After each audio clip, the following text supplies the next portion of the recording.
Hello everyone and welcome back to my Unreal Engine tutorial series in creating a 3D platformer. In this episode we'll go over making the AI attack us, as well as deal damage and change a bit of the behavior so that the AI will see us, attack us, and then when we're not able to do anything, it will go back to patrolling. So let me show you how easy it is to implement this into your game, and let's go. Okay, so what we're going to do now is we're going to open up our blackboard base enemy, and we're going to add a new key here, and it's going to be a boolean, and we're going to say is in attack range, right? So that we can tell the AI, yes, we are within the attack range. So next we're going to come over to our behavior tree. And here we've got our move to target and everything. So we're going to create a service that will go on here to make sure that we are within the distance of the player or the target in this case, and then we'll be able to attack. So what we want to do is we're going to come over back to our folder here. We're going to create a new folder called services. And in our behavior tree, we're going to go new service. We're going to go to the services and BT service distance check. Yeah, distance check is fine. Okay. So we've opened it up here. We're going to come to override, receive activation AI, like so. Okay, so then we need to get the distance to, and we need obviously a other variable that we need to check against. So add a new variable, call this target, and this will be our blackboard key selector, like so. And we'll drag this out, get it, and go set blackboard value as object. No, sorry, get blackboard value as object, and obviously we can't connect it up, so we need to drag this over. I'm going to go cast to actor, like so.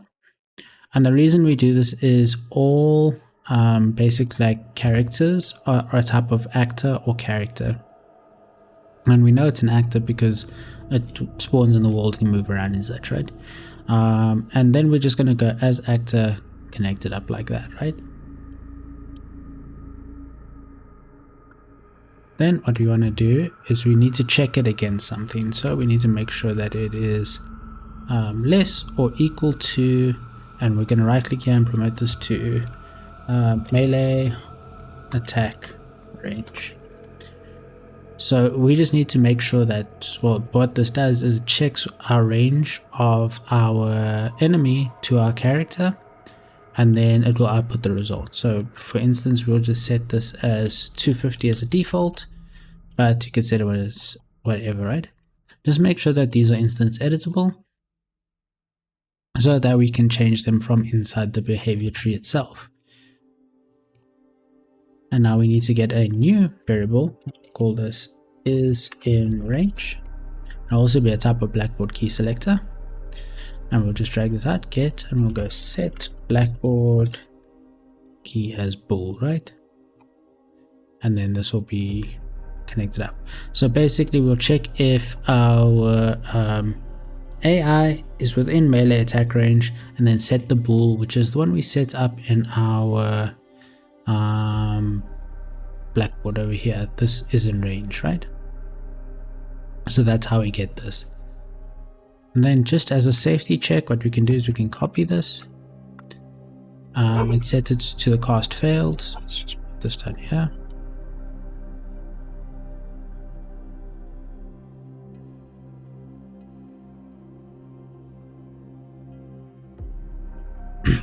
And what we're saying is if there's nothing in range, we're going to set the value as null or false. So what we're going to come do is go back to our behavior tree now, and we're gonna click on the sequence and right click and go add service, and we're gonna go distance check, right? And now you'll see over here we've got 2, but we're missing 1, so go back to your service, sorry, and just make sure that this is instance editable as well. So now if we go back here, we'll see we've got everything here. So we need to make sure that this is the target. Our target is the target. Melee attack range, we can now adjust this as we want, and is in range will be this is in attack range bool. So save both of these. And now what we need is a new task to actually perform the attack. So come to new task, go blueprint base, go to tasks, and we call this BT task attack. Save it, create a new one, and go receive execute AI. And essentially what we want now is we want to be able to use this across multiple different types of AI. So we don't want it to go according to our enemy base here. We want to make sure that it can go across anything in case we create a new enemy that let's say is a boss or whatever, right? So what we can do is we can create a new interface. So what we're going to do is we're going to come over here, go blueprint interface, BPI underscore AI behavior tree, like so. And we're going to call this new function attack, and we're going to give it an output of animation duration. And you'll see why we're doing this and make this a float.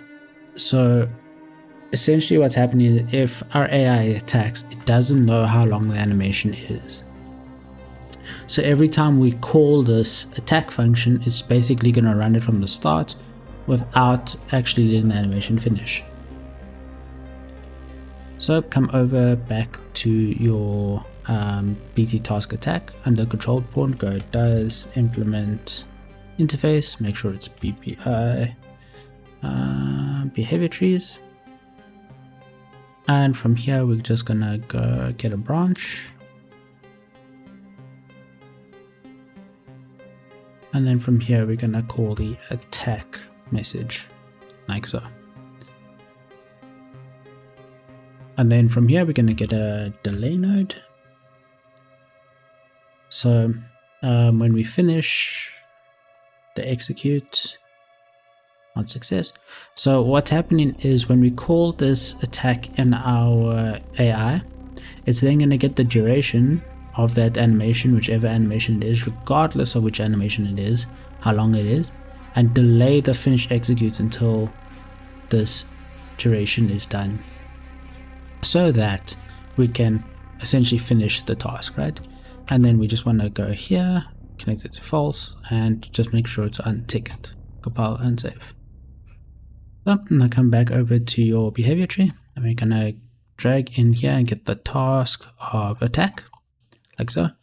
And we need to add a decorator, blackboard decorator, to make sure that when we reach our target, we can actually do the attack, right? So we need to make sure this key query is set and set to is in attack range, so that if we're in attack range, we can then go ahead and do the task. So essentially what we need is to have these run in parallel, so that our character always moves towards the target and then attacks, right? So what we're going to drag out here is called simple parallel, and essentially this little purple block will be the main task, and this will be all the subtasks afterward. So what we want is we want our move to be the main task, so that our character always moves to, and then we shall have the attack as a secondary. And now we need to make sure that the finish mode is changed from immediate to delayed, because if we set it to immediate, we're always going to move to without finishing this task. So let's say we're halfway through the attack and we move out the range of the AI, it is then going to move the AI rather than finishing the attack and then moving the AI. So what we need to do now is go to our AI, open it up, and add the interface as BPI behavior trees, like so. And now you'll see we in our interfaces here, we have this attack function, right? And I know we've been using animation, montages to do the attacks for our player, but we can't do that in function because of the delay node that comes with the montage. So if I show you, if we go play montage, you can see we got nothing. But if we go anim montage, yeah, play animation, that's the one. Connect this up. That's not it. Play anim montage, that's the one. And the target will be self. But yeah, we can just connect this up like this, and connect those up like this, and just set the attack to anything we want. So let's say attack 3. So now that we've got this, it will play on itself, and because of how we've set it up, it shouldn't do anything weird. So let's go ahead and test it.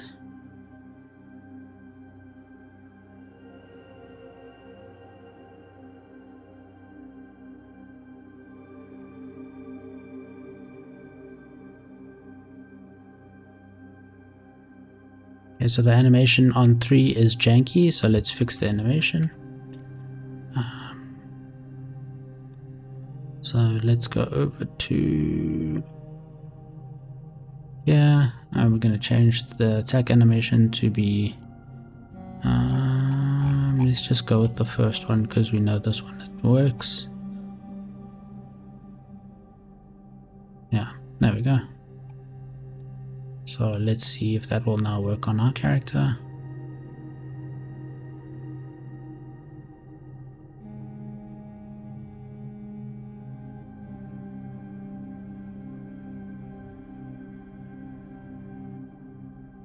So you can see there it is always trying to hit us.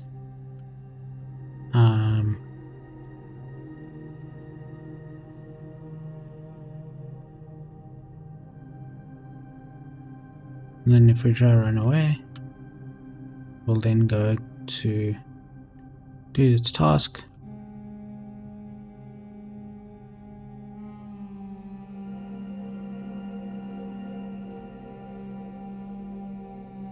Okay, so now that we've done that, we have that error of the character continuously attacking, right? And that's a problem. So this is actually my fault. This is the wrong node. So basically what's happening is as soon as the AI is activating this node, it will continuously do this attack until we're without range. Rather than going to check every frame whether we're in range. So we can come over to functions, go receive tick AI, because it's going to update continuously, and then we're just gonna connect these up like that, and that should be it. So let's just quickly check.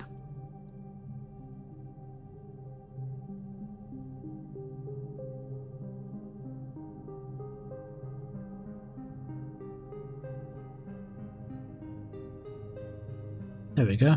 It's actually rotating more accurately. So we'll create a notify later so that when the AI attacks, it will slightly rotate towards us, making it a bit easier, but that's that fix for now. So let's go ahead and make the AI actually deal damage. So what we can do is we can go to our AI, this one over here, and we can now go ahead and add, we're basically going to replicate what we did for our sword for the enemy. Now remember, this could apply to any weapon. I just happen to have a sword, so you can do it however you like, and we can actually just copy most of what we want. These arrows are from the BP sword.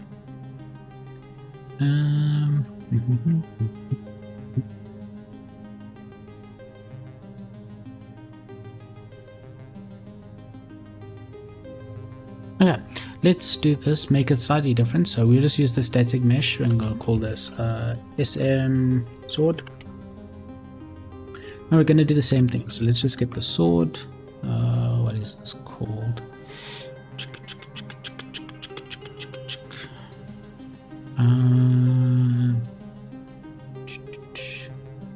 We're going to call it SM Tier 2. Okay, well, that's a very silly name. Tier. There we go.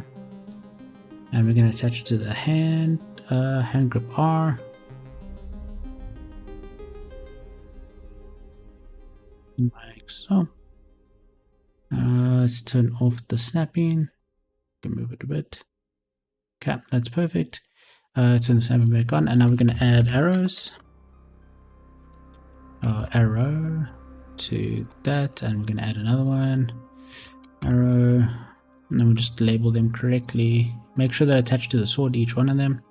I'll just call this sword end and sword start.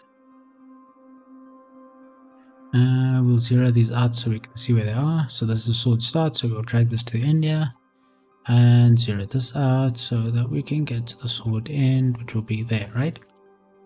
Great. So essentially what we're going to do now is we're going to copy basically our sword trace over here, right? And then all this damage calculation, nice effects. So copy all of this. And we're going to go to the enemy base, just find some free space and just go like this. Hit it, do nothing, it's fine, we'll fix this. So you'll see we get this error over here. So just delete this and drag it out and go hit SFX, like so. And it'll fix that error. Then we'll see here melee start, so we'll just change these to sword start, connect this up here, and sword end, connect this up here. You can get rid of these now. Come over to wherever the gray ones are, right click create variables like we've done before. Same with this one. Set the damage, we'll say 5 damage as a base. Just check everything else, and that should be fine.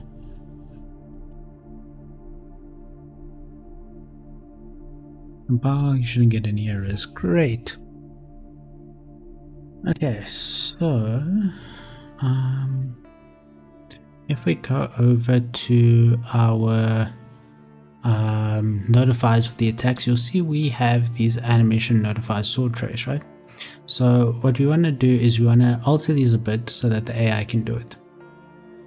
So as you can see, we're directly referencing our player here. So instead we're going to go off here and go cast to BP enemy base. I think that's what we called it. Yeah, enemy base. And remember, get owner to get owner. And then from here we're just going to go melee trace start, right? And we're basically doing the exact same and connect these up like this, right? Let's drag these to the bottom, it's a bit neater. Yeah, now we go. And we're going to do the same thing again when we go to the end. So this basically, whenever we call this attack, it's going to cost the player. If it's not the player doing this, it's then going to cost to the base enemy. So come over here, do it again, cast failed, connect this up, go melee trace end, connect this up, and that should be it. So what we can do is we can go over to the enemy and just turn on the attack debug so that we can actually see if it's attacking. And you can see we've got all the normal damage calculations and such. And you can see the way we're dealing damage is we've got this tagged as enemy. So let's just change this to player, and then we need to add this to our player. So come over to the player, go click on the top node and go tag, and yeah, see we already got the tag add player. Great. So that now the AI will damage us when we do that, right? Great. So let's compile everything, save everything, and now check that it is doing the sword trace.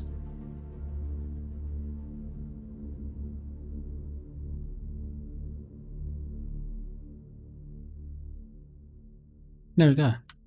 So you can see that it's not interacting with us, so that might just be the line trace that's a problem. So let's check that out.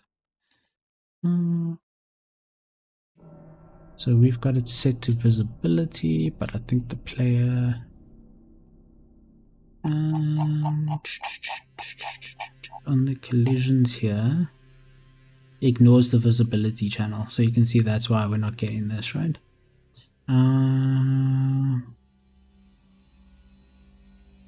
So let's actually do this. Let's go edit project settings, go to collisions under the engine, and we're just going to create a new, should be, what's this? Collision responses. Yeah, so under the new trace channel, we're just going to add one called attacks. And we're going to set the default to a block and accept that. And now if we close out everything and just reopen our blueprints, player blueprint, we can now go to our collisions here, and you should see now attacks is there. So if we go to our AI now, just need to change the trace channel to be under the attacks, and that should now work. So let's check.